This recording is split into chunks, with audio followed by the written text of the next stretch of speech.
Before we get started, I want to share some news. After more than 250 episodes and 5 years of recording, ROG will be coming to a close at the end of this year. Hosting this podcast has been one of the greatest joys of my life, and I'm deeply grateful to every guest and every listener who's been part of this journey.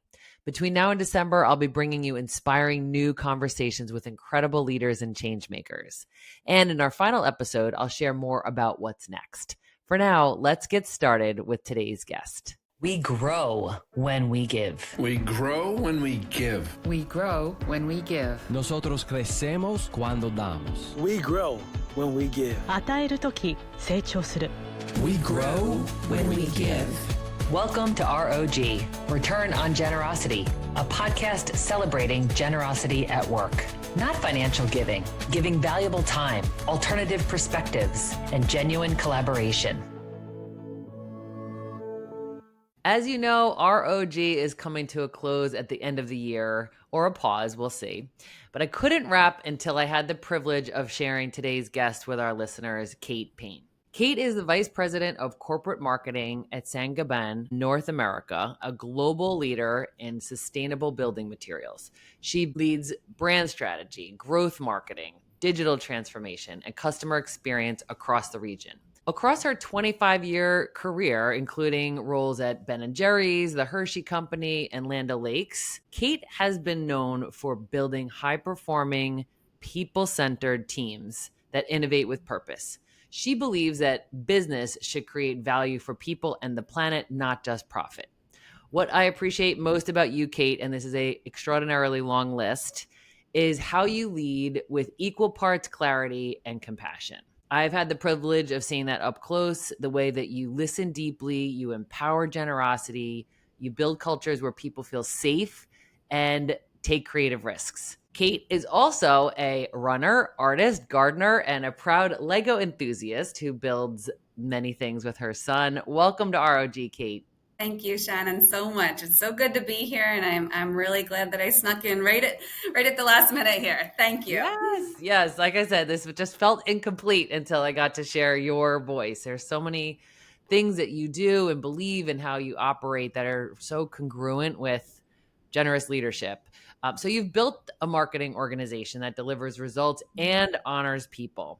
Can you share a moment where generosity or how you led has enabled you to take advantage of achieving something ambitious? So I think, and I've shared with my team about this. We are, as a marketing team, we're a centralized service. We're a business that works with the 10 businesses across North America, and we help pull together strategy and marketing activation plans, and then we activate those plans. And a lot of what we do is with a particular business unit, and a lot of what we do is then taking the business strategies of the business units and weaving them into something a little bit larger together, where the sum of the parts come together. Mm-hmm. But essentially, at its core, in this business and in previous businesses where I've led marketing teams, we are a service organization. And if we are embracing that mindset, we care more about our business's results than anything else. We care more about understanding where somebody is coming from, what their needs are than anything else. I think it's at the core of operating really well, not only in a shared service, but I believe in marketing in general as a function, because marketing is always in service of driving growth and achieving your purpose. And so it's taking and deconstructing business strategy and making a plan that achieves that. So It's service at its very core. And so I think the generosity is, I shared it, but it really is a mindset. It's a mindset to help you when an urgent request comes in that might not have been planned for, when there's an interaction that, people aren't at their finest in that moment, to take a beat and say, where's this person coming from? What are the needs? What's the urgency that they're feeling at this moment of time? So I think that it's woven through everything that we have to do if we're going to do it well. Absolutely. And I've heard you firsthand coaching some people who are challenged by some of those exact examples that you talked about. Like, what are some of the things that you catch yourself saying to your team members or peers or others in that same vein? Because I think it makes sense what you're saying, but in the thick of things, sometimes it's hard to remember that. One thing I constantly say is, let's take a breath. You know, Yeah. Yeah. Right. I find myself constantly saying that one. My Yeah. team would probably laugh and be like, "Yes, we're always taking a breath," Uh-huh. and just let's take a moment to get some perspective around this. I have the privilege, just, by virtue of my role, of being at a lot of different tables and hearing a lot of different perspectives. And so sometimes I can share perspective and say, well, I believe where this is coming from is this, and this is why this Mm. is such an urgent concern, or such a need, or why we didn't know about this 5 weeks ago when it would have been a much more comfortable planning timeline to execute something. So I'll often share other perspective in that moment. And I'll often challenge with questions, like, well, Mm. where do you think this is coming from? Like, why is this coming up now?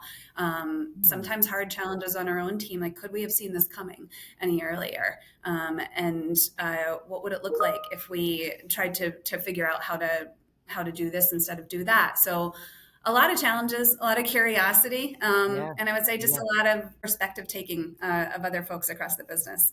Mm. No, there's no bad souls at our business. Yeah.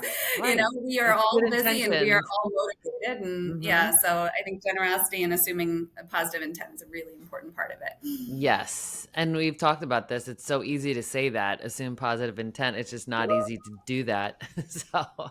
how are we, taking things that we know are true? Like we know that people are just trying to get something done and do it well, and sometimes in the midst Yeah. of that, it's creating these clashes. Where does that come from, Kate, for you personally? Like, how did you gain that perspective or philosophy or kind Mhm. of framework, do you think? It comes over years, I would say. It comes over years of, I will say, when I started out my career, I was with the best of them, as brazen and bold, and, like, you've got your vision and your idea and you're sure that it's right. And it's the only way. And then I think as you go through, you get those sharp edges kind of softened because you realize how many times you weren't right. You realize Mhm. how many times there was a whole different side of the story that you weren't seeing. And especially in any space in life, but I think especially in large businesses, there's almost always a lot that you don't know. And so I think just, maybe the school of hard knocks of being like, wow, I've been wrong so many times. Let's just assume that there's more information here or another perspective. And For I think sure. another thing that's really important is just getting to know everybody that you're working with. Uh-huh. And I say this to my teams too, like, go have fun together. Once you've spent some time having fun with somebody, you're gonna just assume, you can reach out to them to get to the point of the story that you don't know. You can not Mhm. read something into the words that aren't actually there. So I think Mhm. it's really important. Just, I'm a big proponent of having fun and getting to know people on a personal level as well. Absolutely. And it is more fun then because you're working with people that you have relationships with and shared experiences, right? It's easier to give the benefit of the doubt when you have that kind of equity. We think about the deposits that we make by having fun like that. When we have those Yeah, tough times, it's just like easier to work it out. Um, totally. And I'm just thinking about context, like part of what you're saying is Mhm. context, right? Like we don't always have the context, and how could we, right? There's so much going on, Yeah. especially in a huge global company like yours. And so that made me think about marketing. In order to Mhm. market well, you need to also have context. So what are some of your thoughts on Yeah. context? You need to listen deeply, I think, Mhm. and you always need to listen with various parts of you. Obviously, listen with your ears, listen with your heart, and get in a truly empathetic state. And listen with your eyes. Body language is so important when we're talking to customers. What they do versus what they say is super important. So I think context is. I always view myself as like with little antennas up all the time, just in terms of like, well, what are we dealing with here, Yeah. and just stay very, very curious Mhm. about what's going on. I bring in a lot of people from the outside on my team because they've got great skill sets and they're transferable into our business. And one of the things I typically first say is, okay, so keep all the skill that you have, but like put on your big listening ears for the first 90 days, and assume that you don't know anything, you Right. know, Yeah. because this business Open is open different, like canvas every or business. yeah. Yeah. So that deep humility and don't abandon what you have from this other industry, because that's why we Mhm. brought you in. We brought you in because you've got a fantastic skill set, but also approach everything with humility and listening. Yes. Oh my gosh, that's so key. And that curiosity that you keep talking about, it's just amazing. And I think in order to do that, you do also have to exhibit humility, because there's the Yeah. ownership of like none of us know everything, but collectively Mhm. we can do incredible things. So Yes. another thing that I've heard you say to your team, which I love, is about stone soup. So could you please Oh share yeah. the context that led to that and the fable? Yes. It's a kid's book. It's a folk tale, and we used to listen to an audiobook when our kids were little in the car. It was one of their favorite audiobooks. So I think it like embedded into my brain. There was a particular moment where we were launching a big digital product, and it was a very high pressure launch. There were 8,000 resources to be worked through, 9,000 pages of content, um, you know, thousands and thousands of SKUs, working through a product information management system that were messy. And the volume of work was huge. And it wasn't necessarily, they were types of work that wasn't sitting neatly on somebody's job description, like, well, I'm the person who does this. It was like a mountain of work that we had to figure out who was going to do. Mhm. And we were in a very fast timeline. It was super aggressive. We were having fun. I will say, like, we were having fun because it was such a big challenge.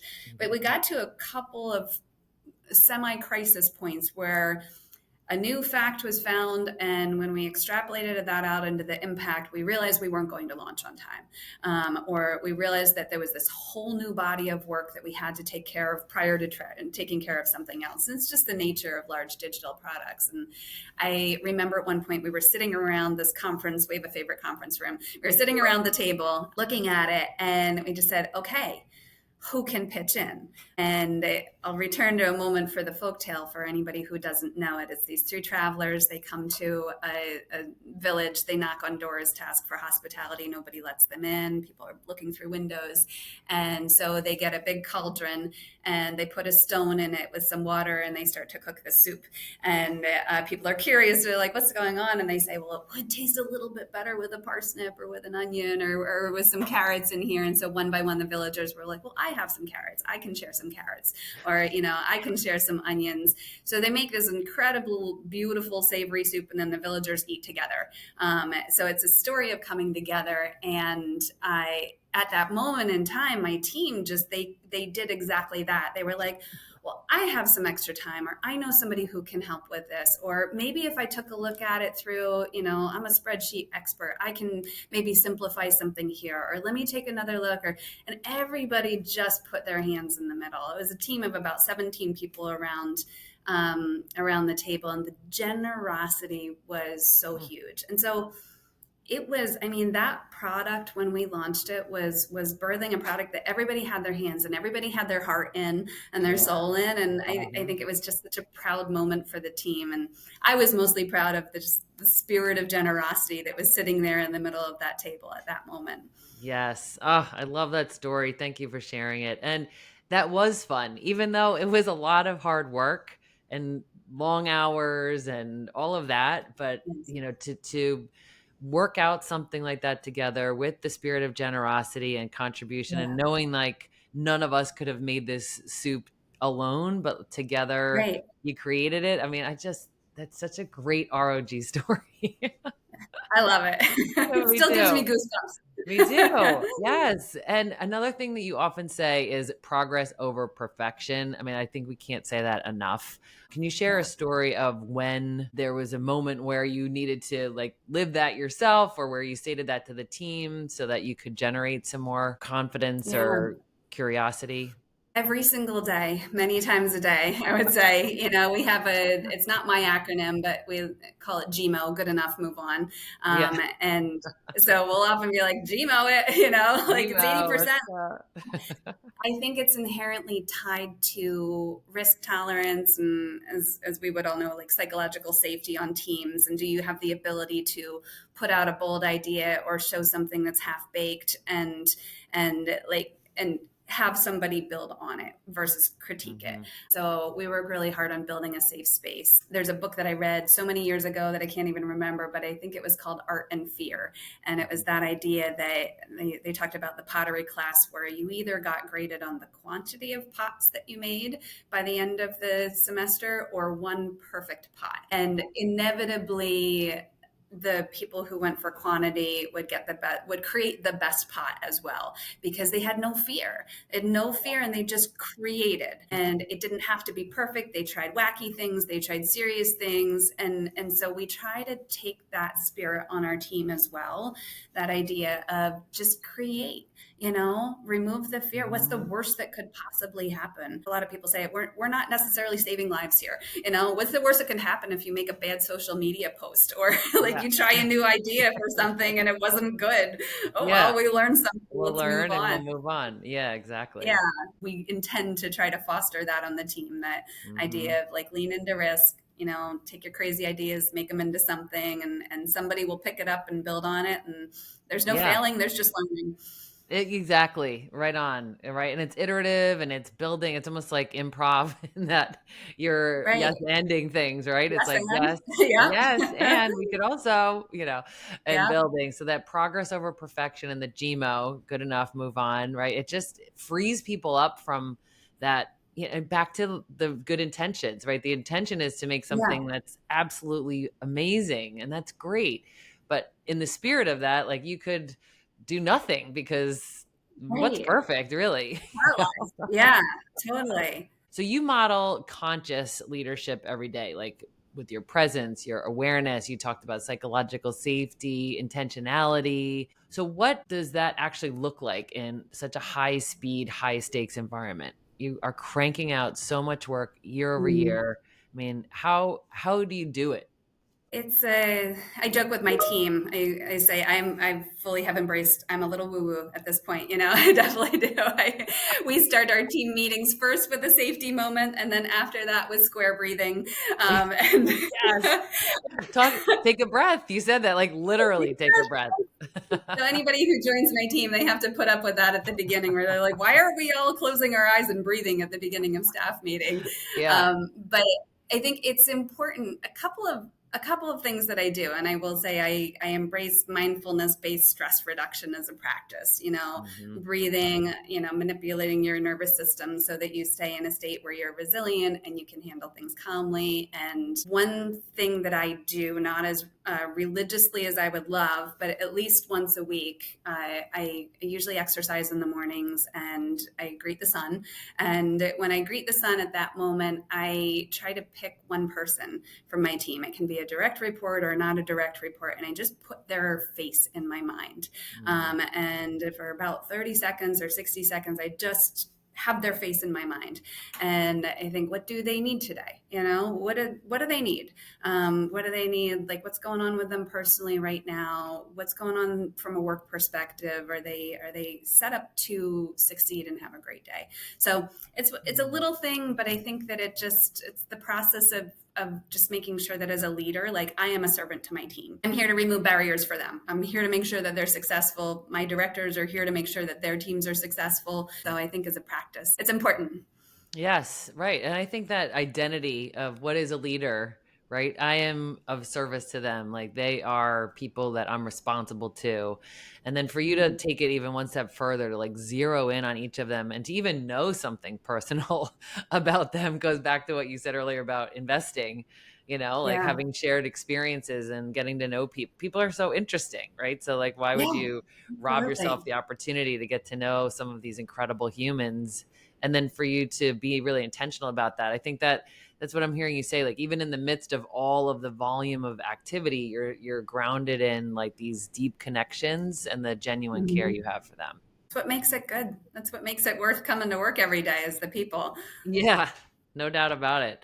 So you've shared that during a challenging season, personally and professionally, you coped by turning outward and asking, whose life can I make better today? That's like similar to Yeah. what we were talking about, right? Like you were zeroing in on that one person on your team and just whose life can I Mhm. make better today? Like, how did that practice shape how you show up now, especially as a leader of others?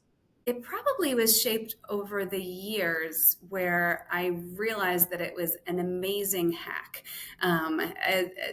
At moments where potentially you're going to wallow in your own grief or disappointment about something or woe is me, and then you accidentally smile at somebody or like hold a door or make Yeah. somebody's life easier, and then over the years I was like, wait a second, there's a real connection here. You can be like so into yourself and your own problems, and then all of a sudden you're not, and it's like Mhm. magic. And so I started being more intentional over the years, and it is something I go to often at that moment where you realize that you're like, oh gosh, I'm feeling a little down, or this is feeling really, really challenging or hard.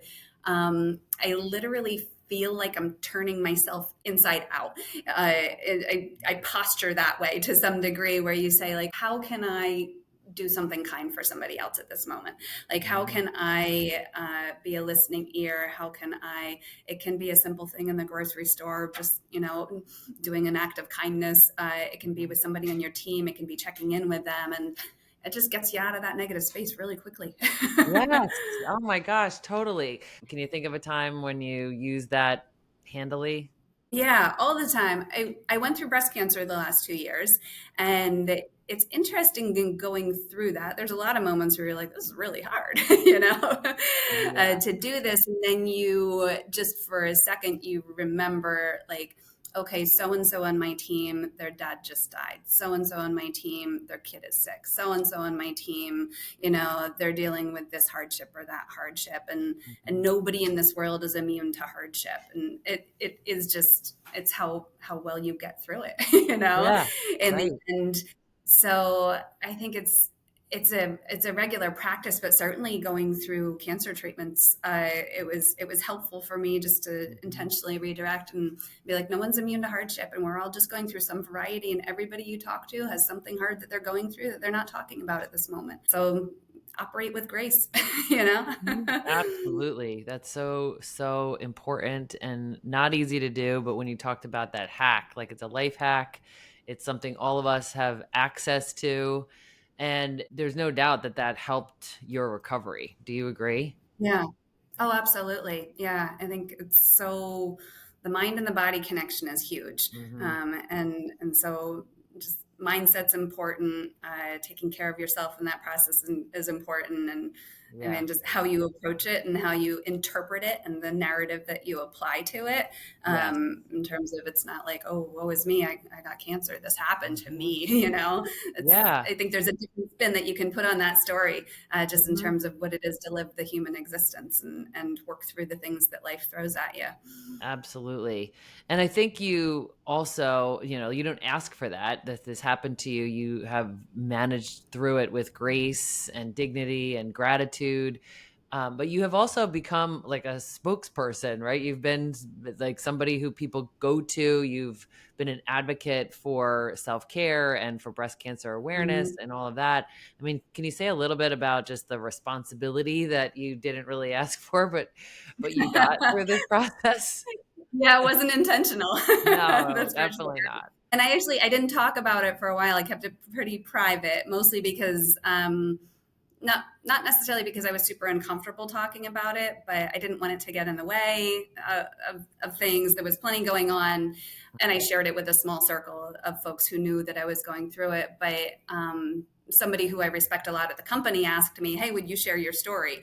And I was like, "Well, she asked me. You know what? I'm going to do it. I'm going to find the way to put some words to this thing, and to share it." So I shared it last October during Breast Cancer Awareness Month, and it was really, so many people are touched by it, and so it became an even richer way to be part of the community. And as new people have been diagnosed, people have known to connect me. I think Mhm. one of the number one things is, you need a community in that moment. Like, you're faced, anybody who goes through something like that, especially a Yeah. medical something, and it doesn't have to be breast cancer, you need a community, because you need advice and you need support. There's a lot to navigate in those first couple of weeks. And so if I can be of any assistance to somebody, be like, let me hook you up with who you need. You Yes. need this community, like you need to think about these things right now and help cut through the clutter. Because a lot of people keep it quiet the first couple of weeks because they don't know what to say or who to say. And Right. so if they keep it quiet, then they're not connected with the right resources sometimes. Mm-hmm. Yes. Oh, thank you for sharing that with us and the way that you've shared it publicly, like on LinkedIn. I mean, when you post things like Breast Cancer Awareness Month, I just read a lot of the comments that people respond, and it just fills my heart that like you had to have the courage and the generosity of spirit to put that out there, and then to like see like, oh, thank God I did, because I just connected with so many of these people, and you can Yeah. match them up with resources or just let them be seen, right? And let you also Yeah. be seen. Yeah. I feel like it was a little uncomfortable to put it out there, but if it helps Yeah. even one person or 10 people or 100 people, it's worth it. Yes. Oh my gosh. Thank you for that. So marketing often gets measured by data and speed and Mm. clicks and views and, the ways in which the metrics that we look at. And you've managed to keep purpose and connection front and center.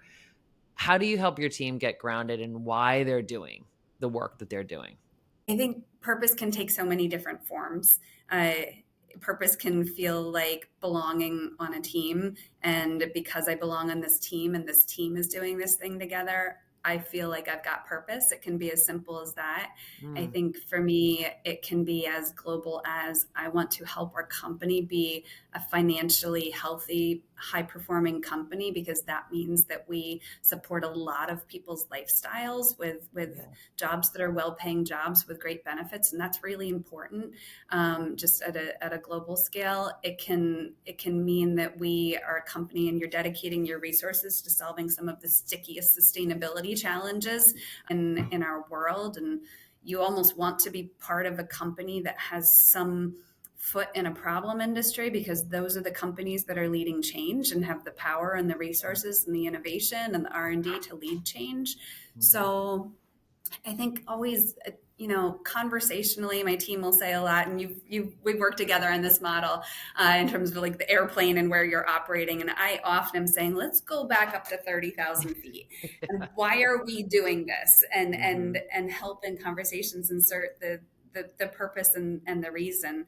And it can, once it becomes very clear, I think these are not tasks that we're doing. Yeah. These are like, Yeah. oh, okay, I'm motivated to do that thing, whether it's accomplish the project and then we're going to celebrate, or whether Mhm. it's, you know what, I'm motivated to be a great part of this company because it's a really good company to work for and we're Yeah. doing good things in the world.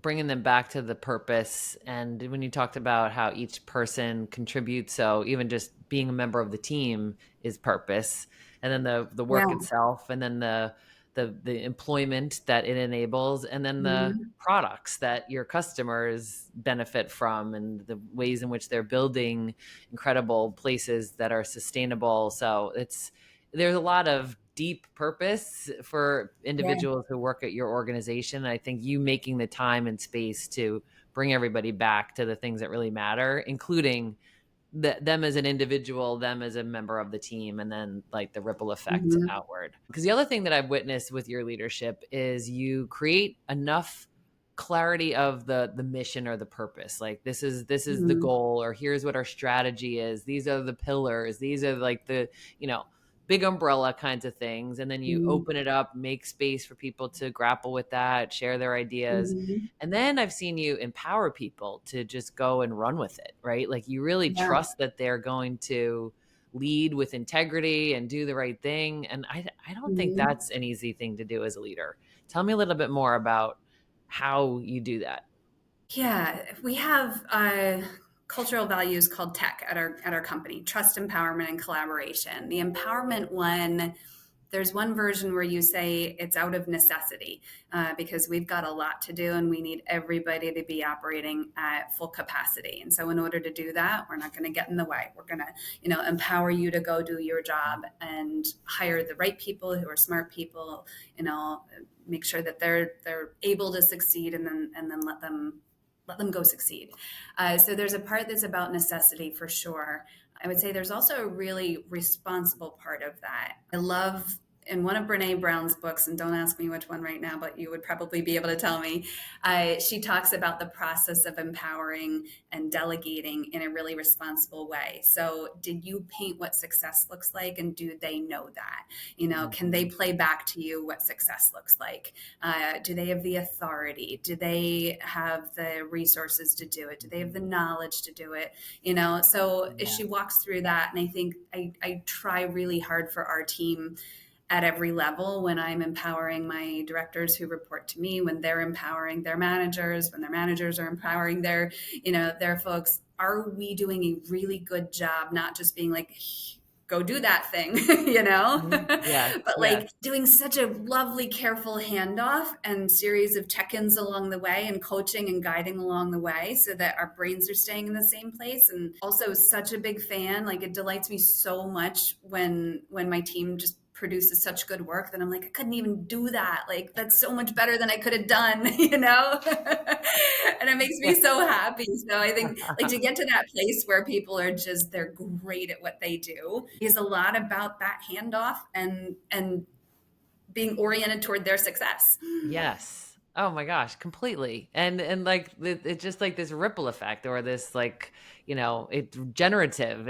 You get energy, Yeah. then they feel appreciated, and you are grateful, and everybody's, and it's not like it just happiness all day long. We all wish that was true, but it does fuel like the motivation to Yeah. want to continue to do great things and try things, right? And make Yeah. recommendations, or what could we do with this, or how could we pivot, or like when you Yeah. talk about the progress over perfection, I also think that plays in too, because people are more empowered to try things if they don't think they're going to be judged so harshly. Yeah, absolutely. And I think another point that I'm always learning from people in my teams, and I'm learning from the honest feedback that they give to me about how I'm doing as a leader. And somebody pointed out to me years ago, I said, well, what do you need from me? And he said, you know what I need from you right now? He said, I need more high fives. And it was such a moment of clarity where I was like, you're right, I'm not giving a lot of high fives right now. Like we're pushing hard toward a goal, Yeah. and we're driving, and I stepped back and myself internally, and I was like, that's such an important role for a leader. And I try to literally do that now. And the moment where you give somebody a high five is such a great empowering moment. It's either Yes. empowering, like, you've got this, I've got faith in you, go get it, or like, you crushed it, you did a great job. And I think that allows all those other conversations in between, like, hey, we're not there yet, this isn't where it needs to be, or can I give you some feedback? And like, it allows those other conversations, I think, to go a little easier when they know that you are their biggest fan and they're Totally. their biggest promoter as well. Yeah. Yes. And I can even see like after a constructive feedback conversation, high-fiving, being like, let's go get Yeah. it. Now we know what Yeah. to fix. I'm curious to think about your legacy, the ripple effect of your leadership, and like, what do you hope people carry away from their opportunity to work with you? I think so. If you asked me that 20 years ago, it would have been about building an enduring brand. It would have been about the work itself, like Yeah. what we accomplished. That has absolutely shifted, and that, I think, is just table stakes. We need to do great work. We need to move our business forward. We need to, and it's so satisfying to do that. But that's not legacy. I think legacy is, did you positively impact somebody's life? I got a note from somebody on my team recently, last week, I think, and she said, you make me want to be a better person. Like, I'm working out more, I'm taking care of myself, I'm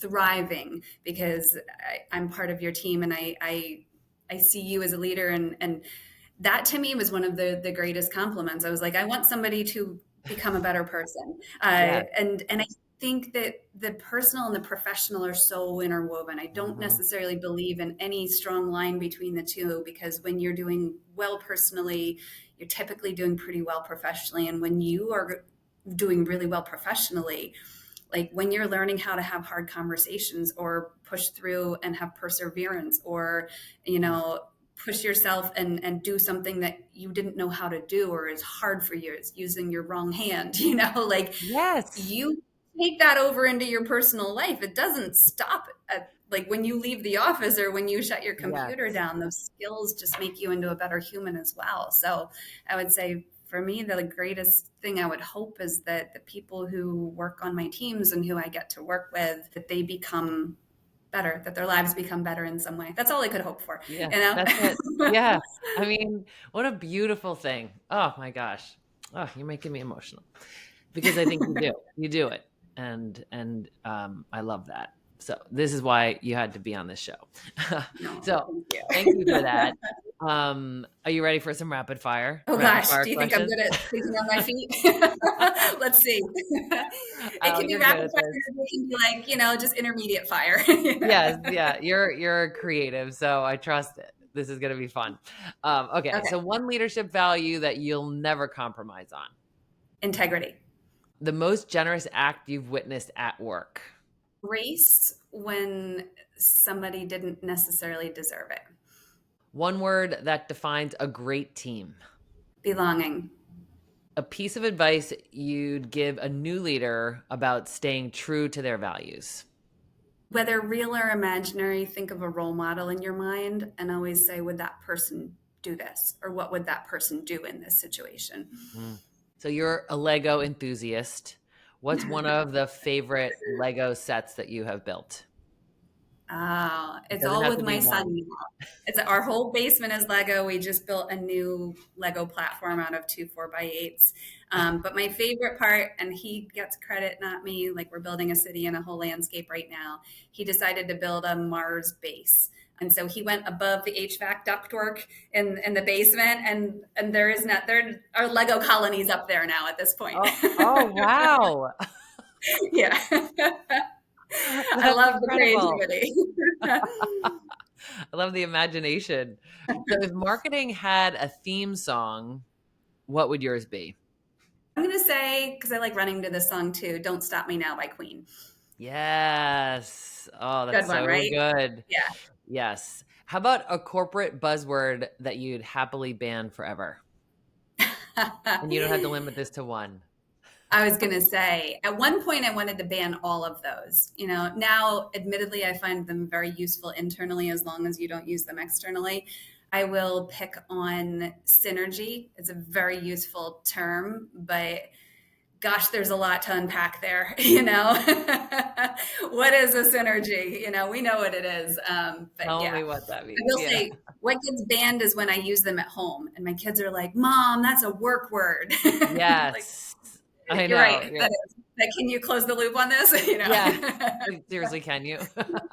We're going to take this offline. Right. And the last one is, what's your guilty pleasure productivity hack? You gave us one of your Mm, mental wellness hacks, yeah. which is brilliant.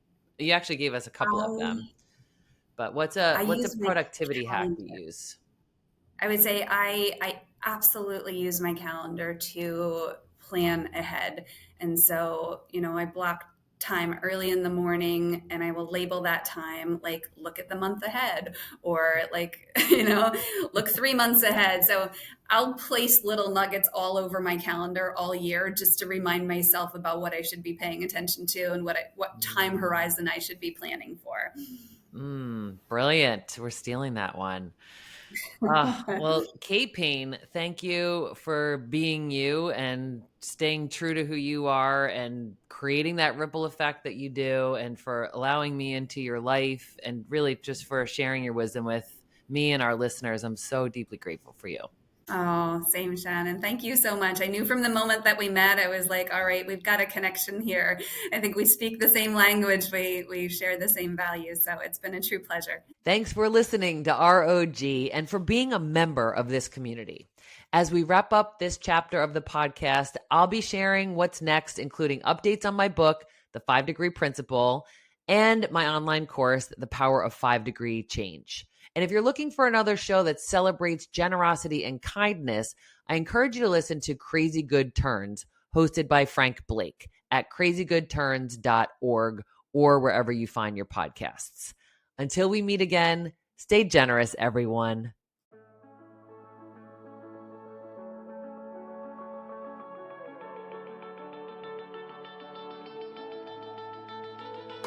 Thanks for listening to ROG, Return on Generosity Podcast.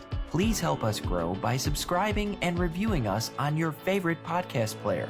And for more information, visit bridgebetween.com. We grow when we give. 우리는 나누면서 성숙합니다. We grow when we give. On rayonne quand on donne. We grow when we give.